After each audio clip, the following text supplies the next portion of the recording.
Welcome back to Breakfast Central. Now, over the past months, a lot has happened and is seemingly continuing to happen in security circles in Uganda. But most notably are the unpredictable raids on army personnel and various police stations and posts that have seen guns taken and officers killed by unknown assailants. Now, the questions many are asking are, who is that enemy so bold to plan and execute such attacks against the country's security forces? People are also wondering how they spot these targets and how they study them so well that almost all the raids have been successful. It's unfortunate to see this targeted attacks that have been happening. And if you go on social media, you would see a lot of people sharing their experiences, looking for family members, brothers, fathers. They have been missing. The government of Uganda has condemned the ongoing attacks on armed forces by suspected thugs. But the question is, what is being done to protect these people? The Uganda People's Defense Forces, UPDF, there have been reports. I mean, there's a tweet by UBC Uganda here that says that they're holding Rwandese national who attacked a UPDF officer with a machete and ran away with an AK-47 rifle in Kabuya sub-county in Kikube district. There have been several reports on Twitter, on social media to see how this has been ongoing, but it's an uncomfortable development. The popular thing you might see on Twitter says Uganda is bleeding. And of course, yesterday we had a very brief conversation on the challenges with the M23 rebels. Yes. And this is basically just expanding the conversation beyond Uganda into the whole of East Africa. Rwanda, Uganda, the Democratic Republic of Congo, they've had their own challenges for a while. There are political angles to some of all of it. There are sometimes, even beyond political angles. But most importantly, these are security challenges that should be addressed. In different parts of the continent, in the western part of the continent, there is some terror group that has continued to thrive there. And of course, we're talking about Boko Haram. Yes. Kenya, of course, has been dealing with Al-Shabaab.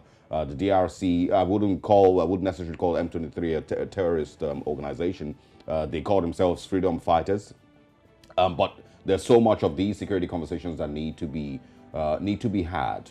Just yesterday, there was a peace agreement that was signed in Kenya by in Kenya to help bring peace to East Africa with the M23 rebels, the Rwandan government, the Ugandan government, and of course the DRC. I hope that those things eventually turn out to be positive, and there's some peace in these regions. Will there be more questions asked as to what exactly is going on in Uganda? Are these M23 rebels? Are these a different set of terror groups entirely? Are these, like in Nigeria, they're called unknown gunmen? Who exactly are these persons? And also, if you want to go further, and there's also the conversations that need to be had as to what influence or who might be sponsoring, which countries, which external influences these terror groups or these assailants have. Not long ago, I listened to stories of France and Russia seeming to have a power play in Francophone Africa. Yeah, we saw that play out during the coup in the Ouagadougou, Burkina Faso. In Burkina Faso. So there's some of all these things that may not come to light, but they are parts of the conversation that need to be had. Nobody just wakes up in the morning and buys a gun and decides to terrorize these people. So another angle to it might be that also there's some form of conflict between the people and the security forces. Now, there was a video of a man, his name is Kavuma Jamushid. They said he's a son, a father, and according to this tweet that was put out 5 days ago, they said he had been missing for 20 days and he was reportedly illegally abducted by security forces of the Uganda government, according to his family.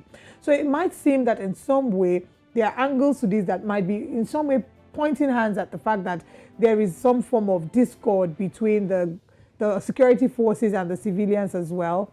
Because, it's something that we've seen in other parts of the country. We've seen targeted attacks on armed personnel because there are accusations on them about extrajudicial killings, about them not handling their duties as well as they should, going outside the law to make unlawful arrests and then extrajudicial killings. And then it's in some way a recompense, people that are sort of trying to pay them back in their own coin. So that might be the situation that's playing out here.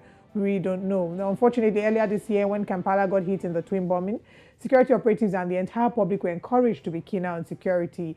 But there are reports that security forces in Uganda are in a reactionary position much more than a proactive position. So, I mean, these are some of the conversations we'll be exploring, and we hope to have a security expert join us much later during the week to give us an update on what the security situation is in Uganda as regards the security forces.